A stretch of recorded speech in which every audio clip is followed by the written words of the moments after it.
ఈ programme Joyce Meyer Ministries partners మరియు friends ద్వారా స్పాన్సర్ చేయబడింది.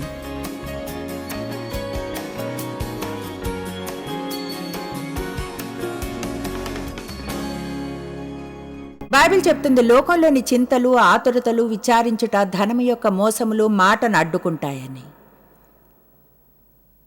చింతించే సమయాన్నంతా దేవుని వాక్యాన్ని ధ్యానించడానికి వెచ్చించండి. మంచి పోరాటాన్ని పోరాడండి. బైబిల్ని తీసుకుని ఏదైనా గట్టిగా చెప్పడం ఆరంభించండి. మీ స్వరమే మీకున్న తప్పు ఆలోచనలను అడ్డుకుంటుంది. మీరు చెప్పేదాన్ని ఎక్కువగా నమ్ముతారు వేరెవరో చెప్పిన దానికంటే. నిర్ణయం తీసుకోండి, ఇకపై చింతలో జీవించబోమని. సృష్టిలో మనిషి జాతికి మాత్రమే చింత అనేది ఉంటుంది. మనం అత్యంత తెలివైన వారిగా ఉండాలి. మనం పంట క్రీమ్ లాంటి వారం. మిగతా వారందరూ దాన్ని పొందుతారు. చెట్లు చింతించవు, పక్షులు చింతించవు, కుందేళ్లు చింతించవు, పువ్వులు చింతించలేవు, సింహాలు చింతించవు, పందులు చింతించవు, ఆవులు కూడా. కానీ తెలివైన వారు, జ్ఞానం కలవారు, చలాకీగా ఉన్నా మనం చింతిస్తాం. ఇంకెవరు చింతించరు. మత్తయి 25 లేదా మత్తయి 6.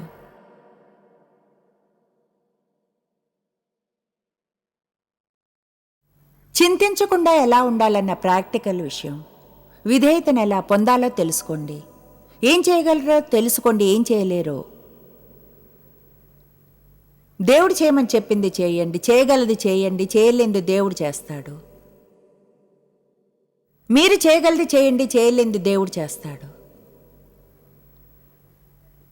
మత్తయి 6. అందుకని మీతో చెప్పున్నది ఏమనగా, మీ జీవితమును గురించి మీరు చింతింపకూడి. ఇకపై ఎప్పుడైనా చింతించడం ఆరంభించగానే మీతో మీరు కొంచెం మాట్లాడుకొని చెప్పండి, ఆల్ రైట్, ఇక ఇప్పుడే ఆపేసేయి. మీతో మీరు మాట్లాడుకోండి. దీనివల్ల ఏ మేలు జరగదు. ఇక్కడ ఉన్నాను, అలా చేశాను, ఈ రోజున బాధ పెట్టుకుంటూ వేస్ట్ చేయను, దుఃఖపరుచుకోను. ఈ విషయం గురించి ఆలోచిస్తూ మళ్ళీ దేవా, భారాన్ని నీపై వేస్తున్నాను, దాన్ని నీకు ఇస్తున్నాను, తర్వాత మీకు తెలిసి ఏం చేయాలో. వెళ్ళి వేరే ఏదో పనిలో నిమగ్నం అవ్వండి. మైండ్ని దానిలో పెట్టేలా ఏదో ఒకటి సంతోషాన్ని ఇచ్చేది, మీకు సహాయకరమైనది ఏదైనా, ఏదో ఒకటి ఆనందంగా శాంతంగా ఉండేది.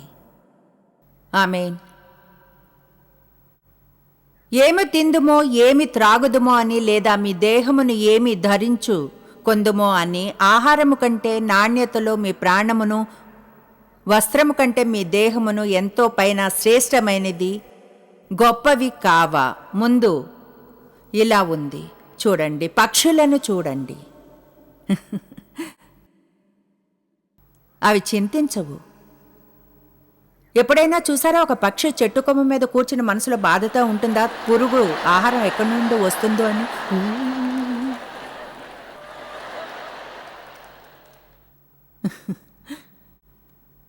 ఆకాశ పక్షులను చూడుడి, అవి విత్తవు, కోయువు, కొట్లలో కూర్చొనవు, అయినో మీ పరలోకపు తండ్రి వాటిని పోషించుచున్నాడు. మీరు వాటికంటే శ్రేష్ఠులు కారా? తర్వాత ముందుకు సాగి ఇంకా చెబుతాడు పువ్వులను గురించి. ఆయన్నో తన సమస్త వైభవంతో కూడిన సొలొమోను సైతం వీటిలో ఒకదాని వలె అయినా అలంకరింపబడలేదు. 31వ వచనం. కాబట్టి దేని గురించి చింతింపకుండా అది మీ నోటి నుండి బయటకు వస్తుంది. కనుక సాతాను మన బుర్రలో తప్పు ఆలోచనలు పెడతాడు, అవి మన నోటు నుంచి బయటికి రావాలి అని. ఎందుకంటే మన మాటలు శక్తి కలివి, ఊహించలేని దానికంటే ఎక్కువగా. మనం ఏమైనా చెప్పడం ఆరంభించినప్పుడు ఒకటి దేవుడు క్రియ చేయడానికి అనుమతినిస్తాం, లేదా శత్రువుకు అనుమతినిస్తాం. అది మీకు మళ్ళీ చెప్పనా? మధ్యలో మనం ఏమైనా చెప్పడం ఆరంభించినప్పుడు యేసన్నాడు, అద్దరికి వెళ్దాం పదండి. ఇప్పుడు మధ్యలో ఉన్నాం, తుఫాన్లో ఉన్నాం, మనం ఏదో చెప్పబోతున్నాం. కనుక మనం చెప్పింది దేవుడు క్రియ చేయడానికి అనుమతినిస్తుంది. మనం ఏం చెప్పాలంటే, దేవా నిన్ను నమ్ముతున్నాను, నీ మీద ఆనుకుని నమ్ముతున్నాను, నాకు ఇది ఇష్టం లేదు, బాగా అనిపించడం లేదు, కానీ అధికారం నీ చేతిలోనే ఉందని నమ్ముతున్నాను, ఇది చివరికి నా మేలుకే జరుగుతుంది అనుకుంటాను, అందులో స్థిరంగా ఉండే కృపనివ్వు, ఇప్పుడు దేవుడు కార్యం చేస్తాడు. అయితే మరొక వైపు నా నోటిని తెరిచి ఇలా అంటే, ఏం చేయబోతున్నావో తెలీదు, ఇప్పుడు ఏం చేయాలి, మనం మునిగిపోతాం, ఏం చేయాలి. ఇప్పుడు శత్రువు అంటాడు, మళ్ళీ చిక్కారు. కీర్తనలు 91:1-2 ఏం చెప్తుంది? మహోన్నతిని చాటును నివసించువాడే సర్వశక్తి నీడను విశ్రమించువాడు. ఏ శత్రువు ఆ శక్తికి వ్యతిరేకంగా రాలేడు. నేను యెహోవాను గురించి చెప్పుచున్నాను. యెహోవాను గురించి ఏం చెప్తున్నారు? యెహోవాను గురించి చెప్పుచున్నాను. ఆయనే నాకు ఆశ్రయము, నా కోట, ఆయనలోనే నా నమ్మకాన్ని ఉంచుతున్నాను. నేను నమ్ముకొను నా దేవుడని. నేను యెహోవాను గురించి చెప్పుచున్నాను. యెహోవాను గురించి ఏం చెప్తున్నాం? చింత ఒక దొంగని. అది శాంతిని దొంగిలిస్తుంది, ఆనందాన్ని దొంగిలిస్తుంది. అన్నిటికంటే ఎక్కువగా అది ఈ రోజుని దొంగిలిస్తుంది. ఈ రోజుని, ఈ దినము దేవుడు చేసిన దినము. గ్యారంటీ ఇవ్వలేను మరొక రోజు వస్తుందని మీరు ఆశించాలి. నేను కూడా బొస్సా ఉంటాను. అయితే లేకపోతే ఏంటి? నాకున్న చివరి రోజుని వేస్ట్ చేయాలని అనుకోను. నేను వర్తమానం అనేది దేవుడిచ్చిన అత్యంత గొప్ప బహుమానము. మనకున్న ఈ క్షణాన్ని ఆనందించాలి. గతించిన క్షణం గురించి చింతిస్తూ ఉన్న ఈ క్షణాన్ని వేస్ట్ చేయకూడదు. ఏమీ చేయలేని దాని గురించి లేదా రాబోయే దాని గురించి చింతిస్తే ఇంకా దానిపై ఎలాంటి అధికారం లేని దానికై. అందుకని మీరు గతాన్ని వదిలేయాలి. భవిష్యత్తు దేవుని చేతిలో ఉంది. వెనుకున్న వాటిని మరచి భవిష్యత్తుపై విశ్వాసం ఉంచి ఉన్న క్షణాన్ని ఆనందించాలి. ఈ క్షణాన్ని ఆనందించాలి. కమాన్.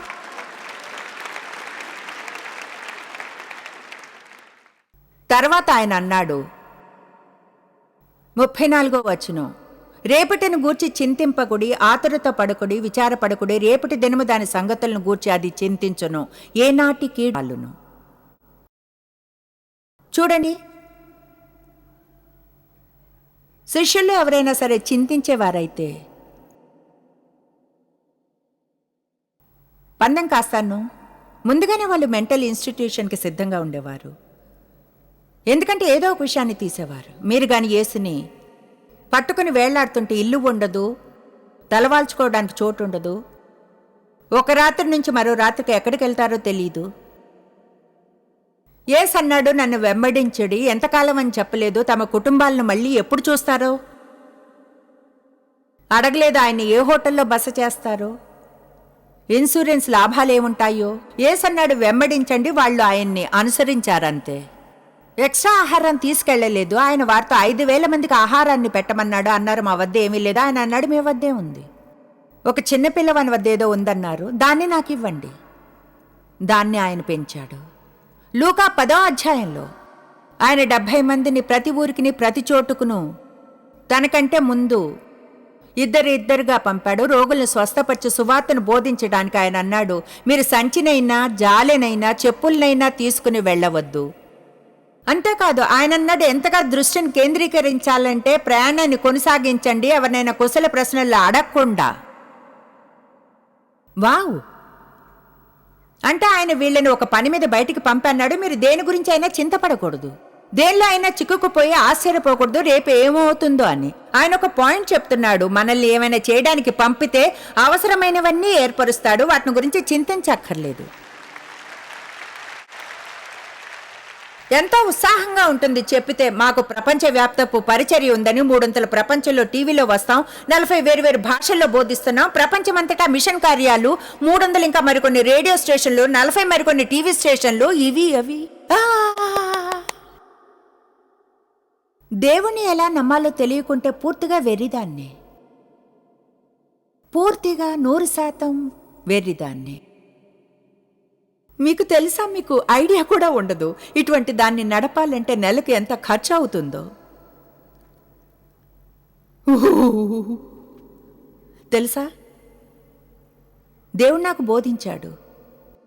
కష్టమైన మార్గంలో తీసుకువెళ్ళి కొన్నిటిని ఆరంభంలో బోధించాడు. సాక్స్ కొరకు ఎలా నమ్మాలో, అండర్వేర్ కొరకు, స్కిల్లెట్స్ కొరకు, మిమ్మల్ని చింతకు దూరంగా ఉంచే ఇతర విషయాలకై విధేయతగా ఉండటంతో పాటు 2 విషయాలు తెలుసుకోండి.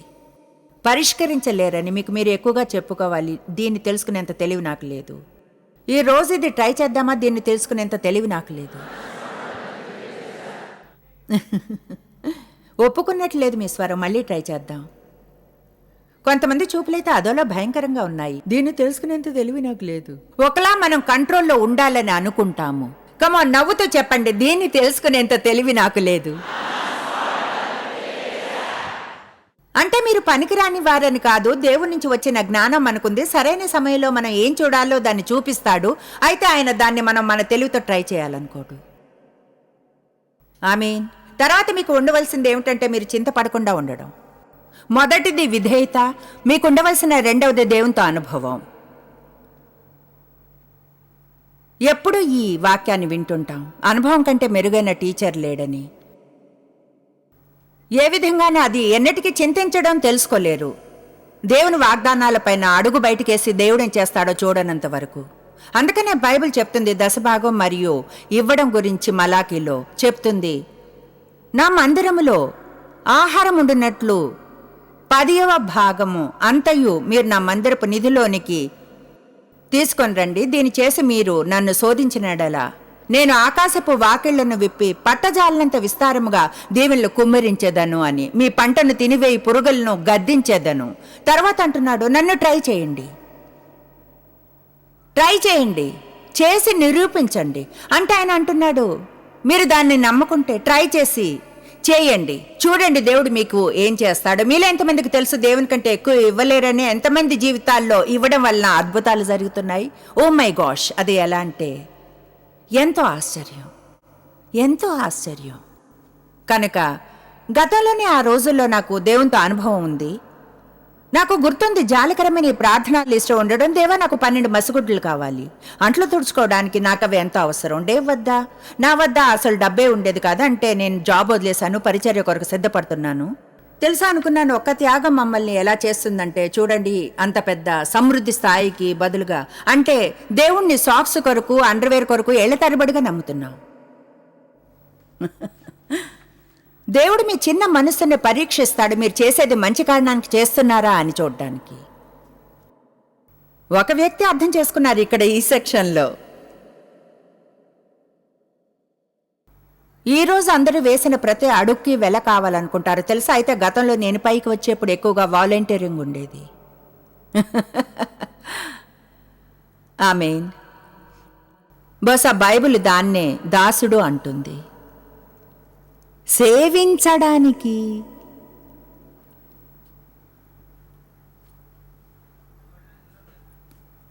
మాకెన్నో అవసరాలుండేవి.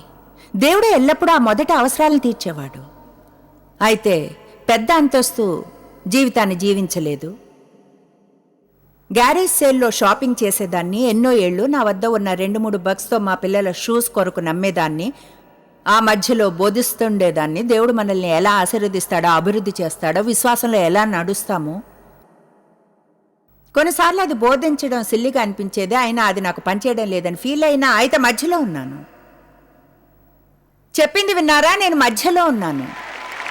దోన్లోనికి ఎక్కాను. యేసు అన్నాడు, ఇప్పుడు మనం అద్దరికి వెళదాం. కానీ మేమింకా అవతలి వైపుకు చేరుకోలేదు. నేను మధ్యలో ఉన్నాను. మధ్యలో ఉన్నప్పుడు నేను చేసిందే తీర్మానించింది, ఎప్పుడైనా అద్దరికి వెళ్ళగల్లా, అలాగే అద్దరికి చేరుకోవడానికి ఎంతకాలం పడుతుంది అన్నది. నేను చెప్పగలను, చాలా కాలం దోన్లో ఎంతో గందరగోళం చేశానని. అయితే మీకు సహాయం చేస్తున్నాను, నేను చేసిన తప్పులు మీరు చేయకుండా ఉండడానికి. నేనేం తెలుసుకున్నాను ఏమంటే, నా సొంత సమస్యలు తీర్చుకునేంత తెలివి నాకు లేదని. అంతేకాదు, నా భర్తను నేను మార్చలేనని, నా పిల్లలను మార్చలేను, నేను ప్రపంచాన్ని ఏలలేను, అది చాలా కష్టం అని.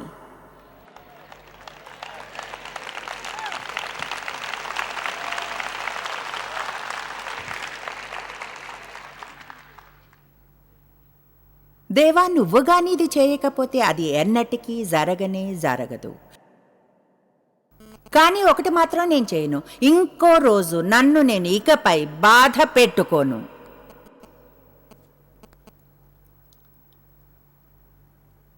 మిమ్మల్ని ఒక ప్రశ్న వేస్తాను. అమ్మ జాయిస్ని చూడండి. మరెవరి చెడు ఎంపికల వల్ల మీరెందుకు మిమ్మల్ని దుఃఖపరచుకుంటారు?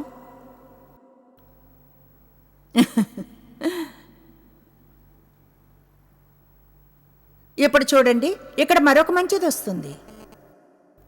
మీరు కానీ సంతోషంగా ఉండాలని అనుకుని వారి వద్ద ఉంటే మీ సంతోషాన్ని ఎందుకు పోగొట్టుకోవాలి?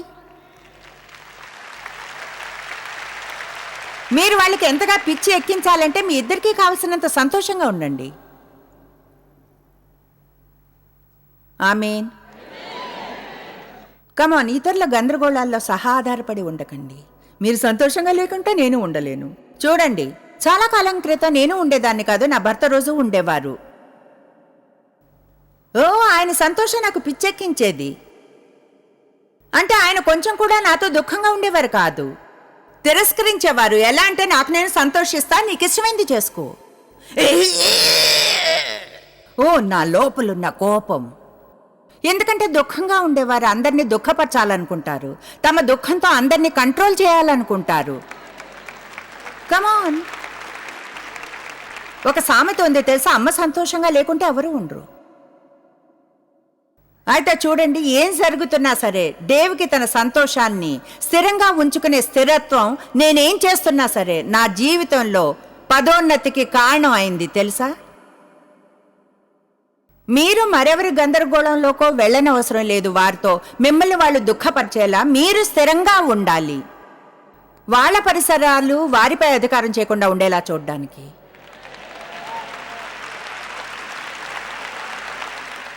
ఆ ఏళ్లన్నీ కూడా దేవుడెంతో విశ్వాసంగా మాకు అన్నీ ఇచ్చాడు. వేరువేరు విధానాల్లో ప్రతి నెల $40 తగ్గేవి మా బిల్స్ని చెల్లించడానికి. ప్రతి నెల దేవుడు ఏదో మార్గంలో వచ్చేవాడో ఏదో ఒకలా. అది ఎలా అంటే, ఆ రోజులు గతంలోకి చూస్తే ఎంతో విలువైనవి. అదే సంబంధాన్ని పెంచుతుంది మీకు దేవునికి మధ్య. మీకు దేవుడు తప్ప వెళ్ళడానికి వేరెవరూ లేకుంటే, మేము సహాయం కొరకు వెళ్ళడానికి మాకు పేరెంట్స్ లేరు, మాకు బ్రదర్స్ సిస్టర్స్ లేరు వెళ్ళి సహాయం అడగడానికి. దేవుడున్నాడు. మాకు దేవుడున్నాడు. ఇప్పుడు నేను తిరిగి ఉద్యోగానికి వెళ్ళి ఉండవచ్చు పూర్తి పరిచర్యను మర్చిపోయి, ఎందుకంటే కష్టపడుతున్నాను, త్యాగాలు చేస్తున్నాం. అయితే ఎంతమందికి తెలుసు ఈ రోజు ఎంతో సంతోషంగా ఉందని, నాకు వదలకుండా మధ్యలోంచి అద్దరికి వచ్చినందుకు. ఎంతో సంతోషంగా ఉంది మధ్యలోంచి వచ్చినందుకు. మీరు మధ్యలోంచి రావాలి, అయితే మీరు అది నాకంటే త్వరగా చేయాలనుకుంటున్నాను. నేను చెప్తున్నాను, మీరు అన్ని విషయాల గురించి విసుగు చెందక్కర్లేదు. ఇప్పుడు అయ్యే వాటి అన్నిటిని గురించి అది వ్యర్థం. దేన్ని గూర్చి చింతపడకుడి, కానీ ప్రతి విషయములోనూ ప్రార్థన విజ్ఞాపనముల చేత కృతజ్ఞతాపూర్వకంగా మీ విన్నపములు దేవునికి తెలియచేయడం. అప్పుడు సమస్త జ్ఞానమునకు మించిన దేవుని సమాధానము యేసుక్రీస్తు వల్ల మీ హృదయములకు కావలి ఉండును. మీ భారాన్నంతా ఆయన మీద వేయండి, ఆయన మిమ్మల్ని చూసుకుంటాడు. అయితే దానికి ముందు 1 పేతురు 5:6 చెప్తుంది, దేవుడు తగిన సమయమందు మిమ్మల్ని హెచ్చించున్నట్లు ఆయన బలిష్టమైన చేతి క్రింద దీన మనస్కులై ఉండి మీ చింత యావత్తు ఆయన మీద వేయడి. విధేయతను ఎలా చూపుతాం? చింతపడకుండా ఉండి. నేను చింతించేప్పుడు చెప్పేదంతా క్షమించు దేవా, బహుశా నేను దీన్ని చూసుకోగలను, నాకు ఐడియా వచ్చింది, పందెం కాస్తాను ఫన్నీగా ఉంటుందని మనం దేవునికి చెప్పినప్పుడు ఆయన ఏం చేయాలో సలహానిస్తే, మొన్నొక రోజు నాకు నేనే పట్టుబడిపోయాను. అలా చేస్తా ఖచ్చితంగా ఇప్పటికి నాకు అది బాగా తెలుసు. దేవా, నువ్విది చేయగలవు. మీరు డీల్ చేయడానికి ప్రయత్నించే అవసరం కూడా లేని వాటికై చింతించడం మానండి. చింతించడం చింత తెలియకపోవడం అనే వరాన్ని పొందండి. చాలా విషయాలు నాకు తెలియవు, ఇప్పుడు వాటితో హాయిగా ఉన్నాను. అయితే గతంలో వాటిని తెలుసుకోవాలనుకునేదాన్ని. సామెతలు 3:5-7 నీ స్వబుద్ధిని ఆధారం చేసుకొనక నీ పూర్ణ హృదయంతో యెహోవా యందు నమ్మకముంచము. నీ ప్రవర్తన అంతటి యందు ఆయన అధికారమునకు ఒప్పుకొని మా నీ త్రోవలను సరళం చేయను. నేను జ్ఞానిని కదా అని అనుకోవద్దు. మీరు అనుకోవద్దు మీ సమస్యలను పరిష్కరించుకోవాలని. ఎంతమంది చింతించేవారు, తెలుసుకోవాలి అనుకునేవారు ఉన్నారు? ఈరోజు ప్రకటనను పొందుతున్నారా? ఎంత పిచ్చి పని మిమ్మల్ని బాధించుకోవడం. మీకు తెలుసా, నేను మీతో పంచుకోవడం అంటే అర్థం అది ఆటోమేటిక్గా ఆగిపోతుందని కాదు. మీరుగా ఈ విషయాలను ఎదుర్కొని వాటికి వ్యతిరేకంగా రావాలి. కొన్ని ప్రకటనలు చేయవలసి ఉంటుంది. నేను ఇకపై చింతలో జీవించను, చింతిస్తూ జీవించను, నా జీవితాన్ని ఆనందిస్తాను, శాంతంగా ఉంటాను. దేవుడు అది నాకు అనుగ్రహించి వెళ్ళాడు, నేను దాన్ని ఆనందిస్తాను, నేను పొందుతాను దాన్ని యేసు నామములో. నా జీవితాన్ని దుఃఖంలో జీవించబోను. నేను ఊహించలేను కూడా. యేసుని అనుసరించిన వాళ్ళు ఏమనుకునేవారు కదూ. ఒకరోజు ఆయన ఒక బావి వద్దకు వెళ్ళాడు. అక్కడ ఒక స్త్రీ ఉంది, మంచినీళ్లు ఇవ్వమని అడిగాడు. అది యోహాను 4లో ఉంది. ఆమె అంది, యూదుడివైన నువ్వు సమరయ స్త్రీ నీళ్ళెందుకు అడుగుచున్నావు? నిజం చెప్పాలంటే ఒకరితో ఒకరికి సంబంధం లేదు. తర్వాత అంది, స్త్రీని అడుగుచున్నావు. పురుషులు స్త్రీలతో మాట్లాడేవారు కాదు గతంలో. అది కాదు. ఆయన అన్నాడు దాహానికి ఆమె ముందే కన్ఫ్యూజ్ అయ్యింది. తర్వాత ఆయన దాన్ని మరొక స్థాయికి తీసుకువెళ్ళాడు. అన్నాడు, దాహానికి ఇమ్మని అడుగుచున్నవాడెవడో ఎరిగి ఉంటే నీవు ఆయన్ని అడుగుదువు, ఆయన నీకు జీవజలములు ఇచ్చును. ఈ నీళ్లు త్రాగువాడు ఎప్పుడూ దప్పిగొన్ను, నేనిచ్చు నీళ్లు త్రాగువాడు ఎప్పుడూ దప్పిగొనడు.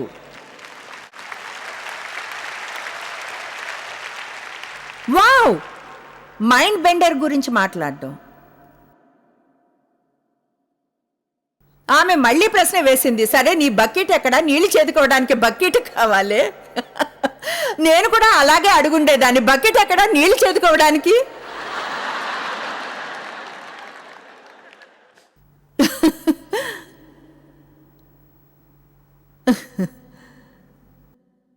తర్వాత ఆ మంది కాదు, ఆయన వెళ్ళి నీ భర్తను తీసుకురా. ఆమంది, నాకు భర్త లేడు. ఆయన అన్నాడు, నువ్వు చెప్పిన మాట నిజం, నీకు 5 భర్తలు ఉన్నారు, ఇప్పుడు ఉన్నవాడు నీ భర్త కాడు, పెళ్లి కాలేదు. అప్పుడు శిష్యులు అక్కడికి వచ్చి ఆయన ఈ స్త్రీతో మాట్లాడడం చూసి ఆశ్చర్యపోయారు. వాళ్ళు ఏమైనా అనడానికి ఎంతో భయపడ్డారు. యోహాను 4 తర్వాత చెప్పేది ఏమిటంటే, శిష్యులు ఆయనతో అన్నారు, బోధకుడా భోజనం చేయము. అందుకు ఆయన, మీకు తెలియని ఆహారం నాకున్నది. అయితే ఎక్కడుంది? నా ఆహారం అంతా నా తండ్రి చిత్తము నెరవేర్చడానికి అయ్యింది. మీకు విషయం చెప్తాను, ప్రతిదీ తెలుసుకోవాలనుకుంటే యేసును పట్టుకుని ఉండాల్సి వస్తుంది. అత్యంత కష్టమైన ప్రయాణం. ఎందుకంటే ఎన్నో విషయాలు ఉంటాయి, వాటి విషయాల్లో మీకు రవంత కూడా అర్థం కాదు. నమ్మకం అనే వరం కావాల్సి ఉంటుంది. నిన్ను నమ్ముతున్నాను దేవా, నమ్ముతున్నాను. నీళ్ళ వద్దకు వెళ్ళాలని ప్రయత్నించి ఆ గుడ్డివాన్లా నిన్ను నమ్ముతున్నాను. యేసు మట్టిని అతని కళ్ళ మీద రుద్ది, అతను గుడ్డివాడు, ఆయన అతనితో చెప్పాడు, వెళ్ళి అక్కడున్న నీటితో కడుక్కోమని. ఎక్స్క్యూజ్ మీ, నేను గుడ్డివాడిని, అక్కడికి ఎలా వెళ్ళగలను? దేవుడు మీరు వెళ్ళాలంటాడు, కదలడం ఆరంభించండి. నేను గాని ప్రజల్ని ఏదో ఒక దిశలో కదిలించగలిగితే.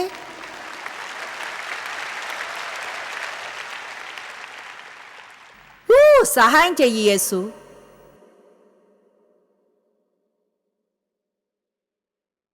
బాధ్యతను నెరవేర్చండి, భారాన్ని వేయండి. FC 6 ఆత్మీయ యుద్ధం గురించి చెప్తుంది. సమస్తము చేసి అప్పుడు స్థిరంగా మీ చోట నిల్చోండి. అదేదో మీరేమి చేయరని కాదు. డేవ్ దాన్ని ఇలా అంటారు, నాకు అది ఇష్టం. మీ బాధ్యతను చేయండి, భారాన్ని వేయండి. మీ బాధ్యత ఏమిటి? తుఫాన్లో ఉన్నప్పుడు ప్రార్థించడం, చెప్పడం, చేయడం. దేవుడు చేయమని చెప్పింది చేయడం. నా వంతు ప్రార్థన చేయడం, మంచిగా ఒప్పుకోవడం, అనుకూలంగా ఉండడం. తుఫానుల్లో ఫిర్యాదులు చేయడం ఆరంభించకండి. ఇంకో గంట ఉంటే బాగుండు ఫిర్యాదుల మీద బోధించడానికి. మీపై మీరు సారీ ఫీల్ అవడం ఆరంభించకండి. మీకున్న సమస్యలు లేని వారిని చూసి అసూయ పడకండి. అసలు సమస్యలే లేకుండా ఉంటే బాగుంటుంది.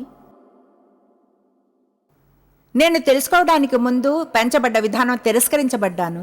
ఎవరినైనా కానీ చూస్తే, ఎవరికైతే ఇలా ముద్దుగా ప్రేమతో పెంచబడ్డ వారిని అనుకునేదాన్ని, మంచి పేరెంట్స్ ఉంటే ఎంత బాగుంటుందో. చాలా బాగుంటుంది నిజంగా, ఎంతో. మీరు వైఖరిని వదులుకోవాలి. దేవుని వద్ద ప్రత్యేకమైన పథకం ఉంది ప్రతి ఒక్కరి కొరకు.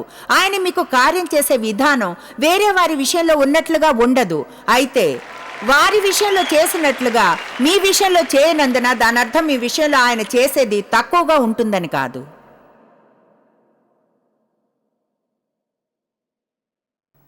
మీ కమిట్మెంట్స్ని ఉంచుకోండి. ఒకవేళ వీలైతే మీ జీవితంలోని తుఫానుల్లో. అది చాలా ముఖ్యం. చాలామందికి ఈనాడు తెలియదు ఎలా ఉంచుకోవాలో. మీరు ఏం చేస్తామని చెప్పారో అది చేయాలి, ముఖ్యంగా అది చేయడం కష్టమైనప్పుడు. అన్నాను, మీరు చేస్తామని చెప్పింది చెయ్యాలి, ముఖ్యంగా అది చేయడం కష్టం అయినప్పుడు. మరొకసారి చెప్పాలనుకుంటాను, మీరు చేస్తామని చెప్పింది చెయ్యాలి, ముఖ్యంగా అది చేయడము మీకు కష్టం అయినప్పుడు.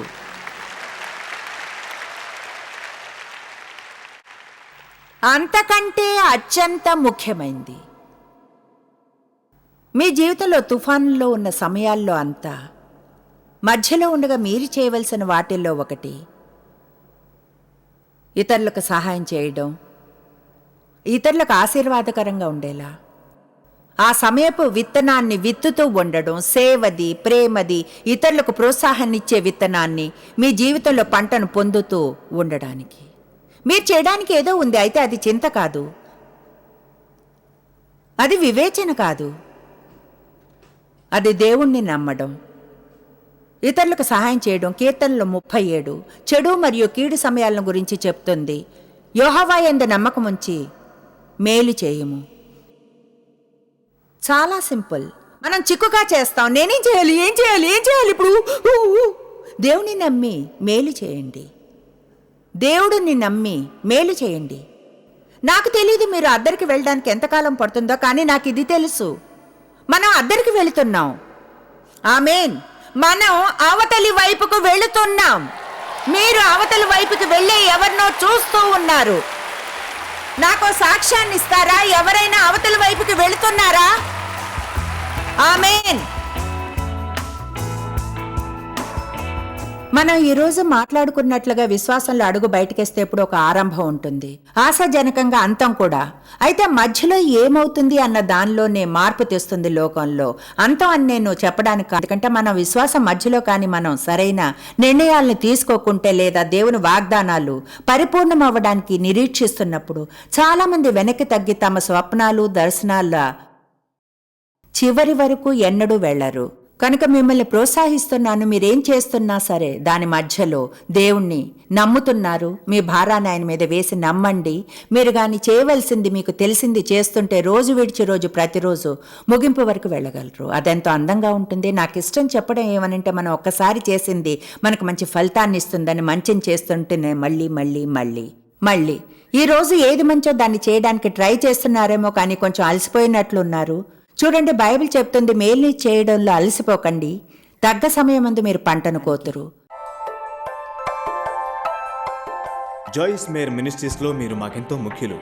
మిమ్మల్ని అభినందిస్తున్నాం. మా ఫ్రెండ్స్ కి, పార్ట్నర్స్ కి థ్యాంక్స్. ప్రపంచవ్యాప్తమైన ఈ పరిచర్య సాధ్యమయ్యేలా చేసినందుకు. అందరం కలిసి ఆకలిగొన్న వారికి భోజనం పెడుతున్నాం, బీద వారికి బట్టలిస్తున్నాం, దేశాలకు సువార్తను పంచుతున్నాం. ఈ రోజే సంప్రదించండి joycemeir.org. ప్రార్థనా నివేదనల్ని మాతో పంచుకోండి, మా సాధనాల గురించి తెలుసుకోండి, జాయిస్ సభల షెడ్యూల్ని తెలుసుకొని మాతో పార్ట్నర్ అవ్వండి. ప్రపంచమంతా క్రీస్తు ప్రేమను పంచడానికి. ఈ programme Joyce Meyer Ministries partners మరియు ఫ్రెండ్స్ ద్వారా స్పాన్సర్ చేయబడింది.